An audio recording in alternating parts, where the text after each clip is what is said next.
Hey, this is Kevin D. Carr. Who is Kevin D. Carr? This video is really about that. I want to let you know I'm going to be sharing a lot of who I am, a lot more, because I feel like it's a great opportunity to grow and learn for me, as well as to grow and help other people grow and learn as well. So to me, I'm very fortunate to be able to have the time to do this and to be able to have levels of experience and background and development and humility to be able to share this with you. So thank you for tuning in. Thank you for wanting to be a part of what I'm trying to do here, which is to help people and also to grow, developing people who want to grow into entrepreneurs as well as leaders who want to be socially responsible, want to be good dads, want to be good husbands, who want to be good brothers and sons, etc. All that is on the table here for me to share. So thank you so much for coming on. Who is Kevin D. Carr? Kevin D. Carr was born to an Antiguan dad from the British West Indies and to a South Carolinian mom who was born in Campobello, which is close to Greenville, South Carolina. We were raised by both parents for just a short while. My mom, right out of high school, married my dad on a sales meeting when he was in town, and she met him and fell in love, and they got married. I have an older sister who's 4 years older than me. I have an older brother who is 2 years older, and I have a twin brother. Ironically, I am a twin. Yeah, there's two of me. Check it out. If you have a twin, you know we have the most fun, but if you don't, no problem. You know, it's just a good fortune that I've been able to have a twin brother. Shout out to him. He's been a lifelong friend, and obviously we do some work together, and I could tell you a little bit about that later. Our upbringing with my dad, I really don't remember because he wasn't with us that long. I do remember this, though. It's the most vivid day as a young 6-year-old I can ever remember. He came by the projects where we were living. When my parents divorced, it spun us into poverty. So my mom lived in low-income housing. She did the very best she could. She was a secretary. She could type, and back then, typewriters, if you know, secretaries had to type at least 100 words a minute. She was able to do that. And she worked for a company called Georgia Pacific in Stamford, Connecticut, where I was raised in Stamford, at a project called Merrill Avenue, which is no longer there due to regentrification, which is happening everywhere, as you know. And I think it's been turned into a soccer field, from what I understand, or something like that. But and some townhomes. But with that being the case, we were raised there, and it was not an ideal place to, I would say it was. You know, back then I just didn't know that it was projects. Even we were just living because that's where we ended up as a 6-year-old, and from there, from 6 to maybe about 9, we were living there, and it was all kind of stuff going on. There were people obviously bullying people. There were dangers here and there. It was one way in and one way out, if you know the projects. We were on, everybody there was maybe on some type of assistance, and you know, it was a little bit of a dog eat dog. And you know, my mom made a big deal of staying safe, so we didn't wander at night. We went from school to home, did our chores, no TV, had to do our homework. Was really strict and disciplined. She would call from work, check on us, make sure we were doing what we were supposed to do. She'd say, okay, take the food, put it in the oven with my older sister, make these sides. Sometimes she would burn it, but hey, you know, that is what it is. And then from there, my mom would make sure that we did our homework, we were bathed, made sure we got our doctor's appointments. I mean, she was amazing. Like, just the leadership that she had to have by herself, I don't know how she did it. She's a person that's up early, up late, and just kept it going for years and years and years and years and years. She had lots of different rules and disciplines, and I'm saying this because this helps you understand who Kevin Carr is. I grew up with a mom who was 5'10", wore size 11.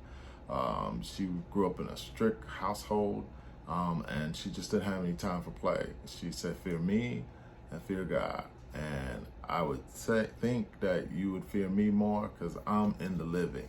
So for me, it was no skipping school. It was, you know, attendance, perfect attendance. You'd have to be on your deathbed not to get, to be able to get, to not go to school. You would have to be with a doctor and in the hospital, literally, if you didn't go to school. There was no tuning out or no talking back to teachers. My mom was the type of person to visit your school, hold you accountable. She wouldn't tell you what's coming. Teachers would say, hey, your mom is here. I'd look around, I'd be like, where is she? They're like, no, she was here. She did check on you. So you had no time to play around with her because you could get caught off guard all the time. And with that being the case, it just made me be responsible because I had her to be accountable. I think everybody needs to have some levels of accountability. She was firm. She had her rules. And if you went outside of those, you got discipline. And yes, there was, discipline in the household, real old school discipline, take stuff away, you get the belt, you get, a talk to, and you knew that you was in trouble with her and you were gonna lose something. And for me, I'm not like bragging on that. I just know that that type of discipline developed a level of responsibility in me that I knew what the boundaries were, and I didn't go outside those because I wanted to still be able to play with my friends. I wanted to be able to be active wherever I needed to be. I wanted to be able to make sure that she was not stressed because she had 4 kids, and knowing that those 4 kids could possibly, be challenging, for me as a young person, I tuned into that, knowing that my mom was really, really working extremely hard to do the job that she was tasked to do, which is raise 4 kids from, falling into the wrong things. And man, I can tell you on Sundays, we had to tell her and show her all our homework. She had us report on whatever we read, and we had to talk about it. We only got to watch TV really long periods on the weekends, and your chores had to be done. So it was a big deal to watch Saturday cartoons. It was a big deal to have a hamburger or a slice of pizza, all of that. Everything else was like just minimal. And I can remember all that reading. She even read. She was voracious at reading and telling us that even though we were in poverty, and get this, you didn't have to have a poverty mentality, that you were going to be somebody and you're going to get up out of here one day and we're all going to be fine. So don't do anything that will put yourself or this family's name in jeopardy, because if you do, I'm coming to get you.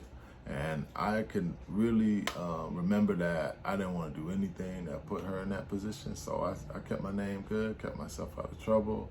I ain't get in no fights, although there were little things like gangs, and there were people always trying to fight. You see fights at the basketball court or anything like that. I wasn't into any of that because I knew if I did, I had Emma Louise Carr to deal with, and I did not want to deal with her. So for me, I had a healthy respect from my parent and what she was doing for me, and that really shaped who Kevin Carr is. Very respectful, very, I would say, trustworthy, very someone who's committed to what he does and very consistent in so doing that. And that there really formed me. And I can tell you what really, really shaped me early with my mom. She read a lot, like I said. And one day she said, I'm gonna get us out of this situation. And she did. She woke us up in the middle of the night. She drove us 2 days, and we ended up at my aunt's house in Florida. And there was 2 women now raising 6 kids. I had a cousin, a female, and a cousin male. So it was 4 boys in one room, 2 girls in one room, and 2 adults in another room. And those ladies went to work, my auntie and my mom, both raising us in all kinds of discipline. We walked to school, made sure we came home, did our work, and just really didn't have a lot of time for play. This wasn't a lot of, great times where like you got to play video games. We didn't have any, not till later. We didn't have like, bunches of toys and things of that nature. We had a bike that we all shared, things like that, until a little bit later that, things got better. And one day things did get better. My mom said that, hey, after the trade classes that she had to take when she came to Florida, after learning how to do this new trade and skill. She won some awards. Not only won some awards, she won a national award, and it got her on the map. And the day finally came, she said, I got the job, I got the job, I got the job. I finally wanted it. I finally earned it. I finally got it, and we're gonna be moving on out. And she got the job that really started it all. She had read about in the projects in Connecticut. She had got the vision there. She willed herself to save the money to get to Florida, then put herself back in school, learn a trade, learn a skill, and not only just learn it, but be one of the best in the country at it. And she ended up getting hired and building and construction maintenance at Walt Disney World back in the late 70s, early 80s. And I can tell you it was not easy for her back then because she was a single female raising 4 kids, a woman of color, and in the South, and working in construction. And you can tell that story there says it all, that it was not easy. And I'm not saying she didn't have good people around her, didn't get experience. She had a good experience, but there was also a lot of challenging experiences, a lot of things that we didn't know were going on. And all those things, you know, she stayed professional. She showed up to work. She worked the 3rd shift, not even, you know, during the daytime sometimes, 3rd shift. And she just still found time for us to be active. She made sure we went to church, made sure we got into the police athletic league, basketball league, made sure we were part of, you know, flag football, and made sure we were going to the Boys and Girls Club to get enrichment. All of these things were instrumental in me forming who Kevin Carr is. And again, the discipline to be a good student, not just mediocre. She didn't take it. She said your job was to be a good person. Your job was to stay out of trouble.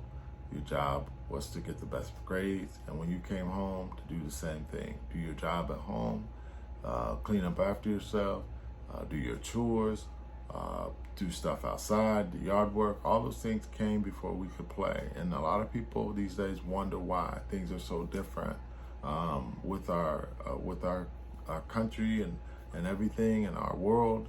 It's because I think we've gotten away from respect for certain aspects of, you know, doing the things that are expected of us. It is expected that you be a good person. It is expected that you do good work. It is expected that you show up and you give your best attitude and you bring out the best in you. And to me, that was my upbringing. It was expected and it was put upon me, and I was expected to do well, and I accepted that challenge.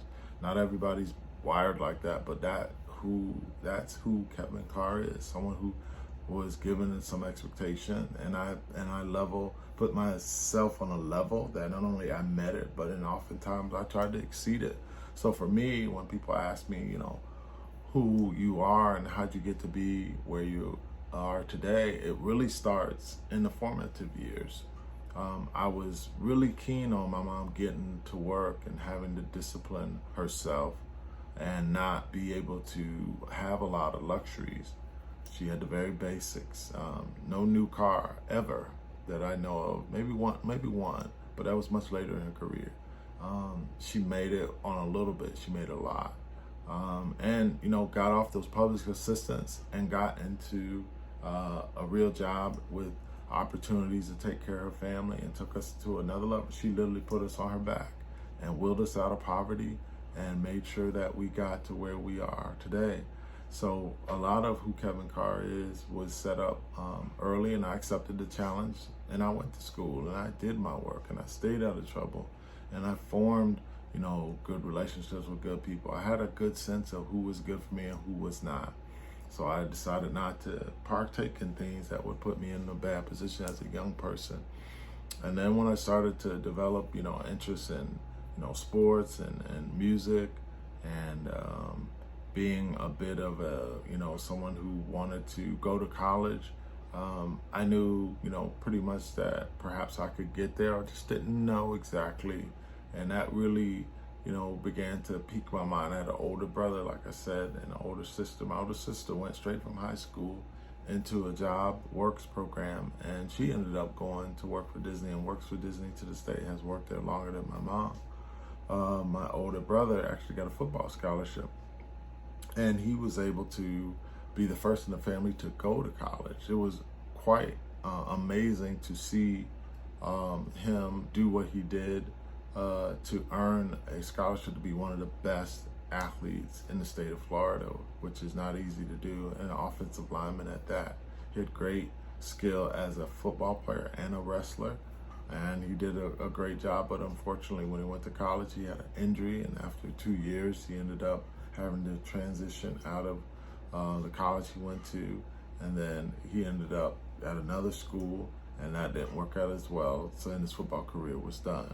Having him back home also got me really serious about college, because I saw that you could go to college, but you also saw someone who didn't finish, and it got me thinking, like, you know, if you get a chance to go to college, you need to not only go, but you need to go and you need to finish.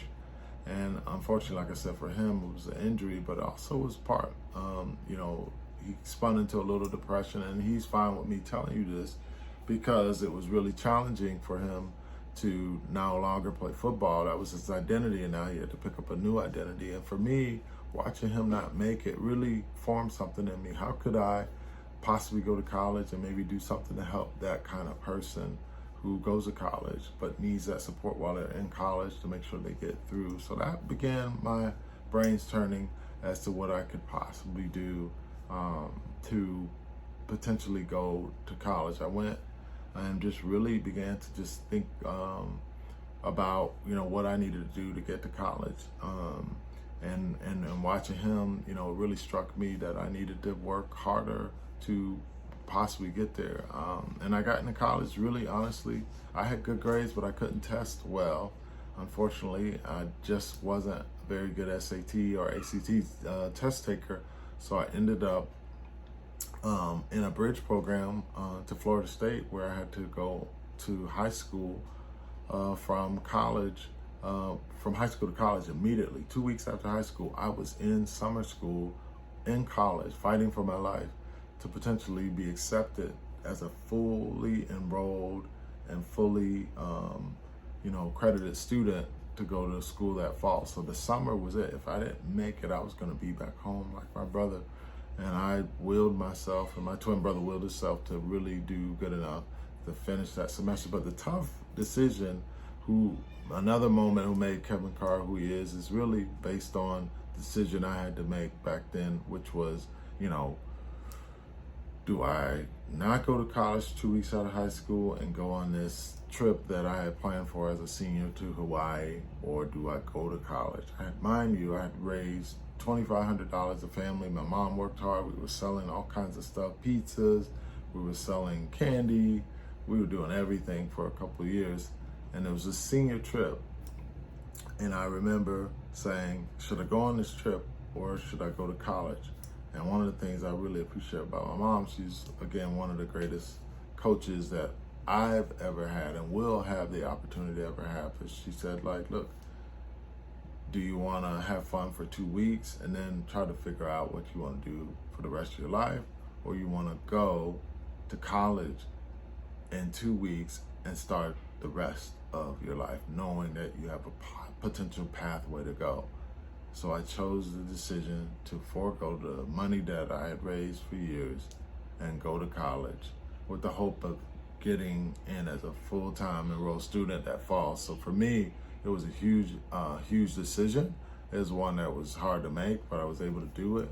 And that really formed who Kevin Carr is in an early stage of, you know, giving up something that might have been super pleasurable for a lot of people to choose a road that I was unknown, and I only had 6 weeks to prove myself as a full college student, else I wouldn't have gotten in officially as a Florida State student.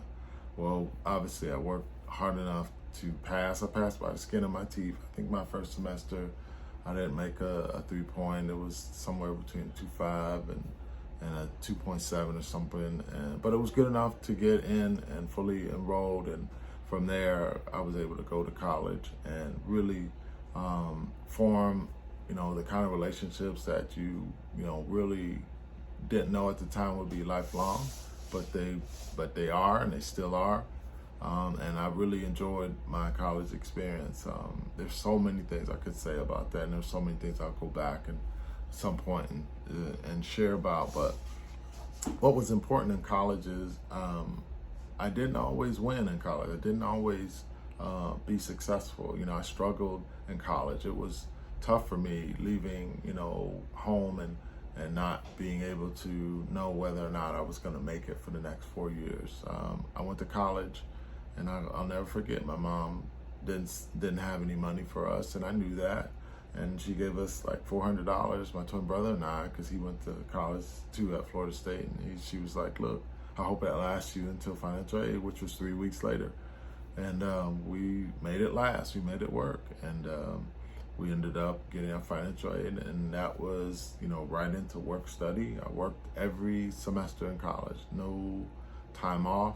I worked every semester, fall, spring, and summer. And during the summer, I took classes as well. I took no days off, as they say. Every semester, 12 hours, 12 hours, 9 hours, 12 hours, 12 hours, 6 hours, 12 hours, 12 hours, or 15 hours and 6 hours, and 15 hours and 12 hours and 9 hours. Look, I got through within the 4-year period.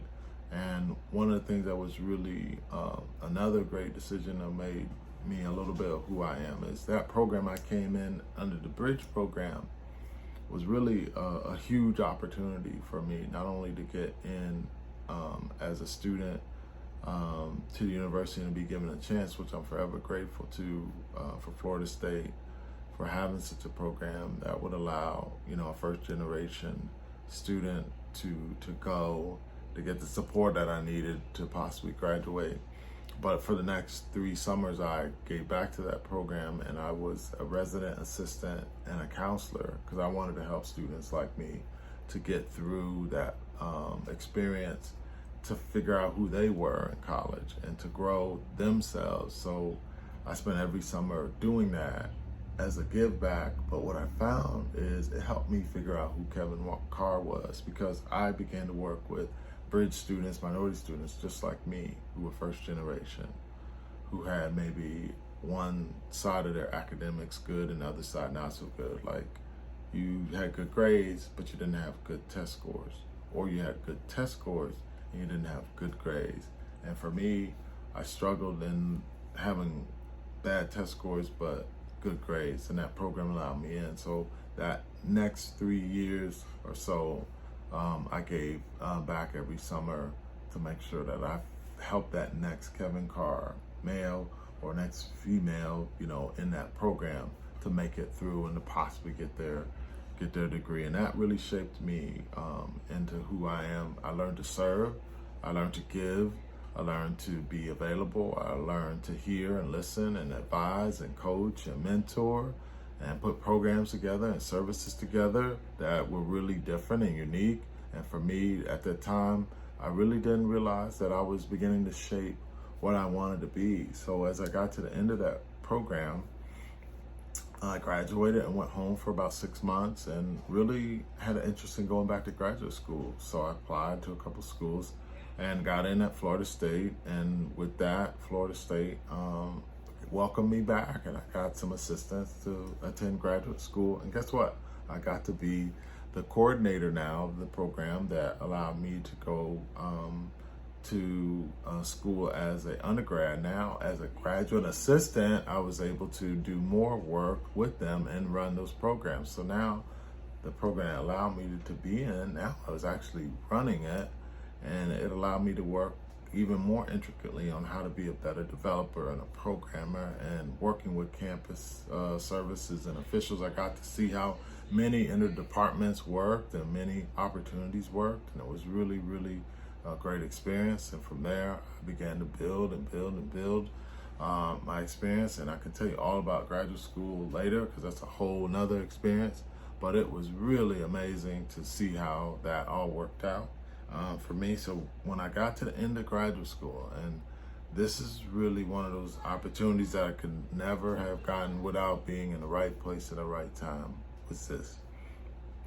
I had been asked by my boss over the program, the big boss, she said, hey, there's a guy coming in who's over programs, and he's coming into the athletic department to be over the support services department, and I want to know if you would go on an interview with me because he has experience. You have more experience in athletics. Your brother played. You've been around these types of students, the minority students, some of the athletes who came through the summer programs. You've been around them, so I really want you to come and make them feel comfortable. So I say no, and she goes, what? I said, well, I'm in graduate school, I'm busy, I'm getting close to my thesis. She's like, oh, I know what you want. You want lunch. I was like, well, she's like, okay, I'll pay for lunch, you go. So I'm like, cool, I'll go.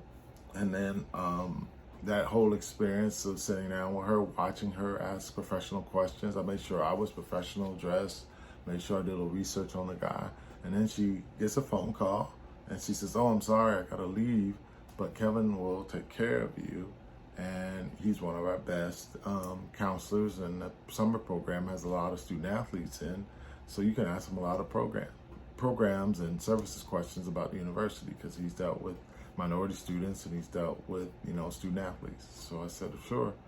So she left and we started talking, and he says, if you were me in this job, what do you think I would need to know to ensure myself to be successful supporting student athletes and minority students who may be student athletes who come into the program? And it just had a flashback to my brother. And I was like, wow, this is an opportunity to tell him, there may need to be some things in place that are a little different that my brother didn't get.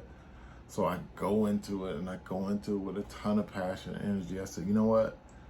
If I were you, you don't know me, but I'm gonna just tell you what I saw. There were, I believe, student athletes in the program now who need your support, who need better support. They need to be able to have someone who can identify where they're from and help coach them and how to use those services better, because they may be culturally inept to understand how to ask for help. They may not know that all the services available. You got to really tell them and show them, and you want to be able to really do this with a consistency and assign them a mentor to show them how to study. Assign them tutors. Make sure you just do it so they make sure that they stay, because if you don't, they may end up failing out. They may end up coming home and they may not ever finish, and they may not ever know they could have got all this help. And he's like, oh, okay, so you're getting really into this. I said, yeah, I am. I said, I really think you have a chance to change a lot of lives. You should do that. And he's like, okay, great. Okay, I got you. He said, now you can take me. And we ran a little long. You talked a little long. I got to go. So I said, okay, I take him back to campus, and I get back to my office. So when I got back to my office, my boss called me in, and she says to me, come and close the door. I close the door, and she says, what did you say to him? I said, what do you mean? She says, what do you say to him? Because he was pretty passionate about what you said to him. And I said, okay. I said, well, hey, I'm sorry. I had some things on me and I wanted to tell him. And she said, okay. Let me tell you this. Guess what he said to me? She said to me, he said this. He said, what are your plans for him when he graduates? Because if you don't have any plans, I'd like for him to, if I get the job, come and possibly work for me. And I said, what? She said, yes. She said that he felt my passion, and he felt my zeal and my energy for wanting to help people. And he really wanted people like that on his team. So who Kevin Carr is also is a person who's very convicted about what he is about. And when he's doing that, he tries to be, very trusted and very forthright in what he's doing. And it really shined through. It really let me know at that time that I was really on a path that could possibly make a huge difference. So to me, that was an early lesson for me on basically the pathway to my first job, to have a ton of energy and a ton of passion and not even know you possibly being interviewed, just being yourself. And that's what I was able to do. So when the guy came back, he says, I need you to interview. I'm not going to give you a job, but if you interview well and, you show yourself approved, you may get an opportunity. So, man, you know what I did with that interview. I came in there and I worked extremely hard at convincing him in the interview that I was the person. And he called me and said, hey, we want to offer you the job.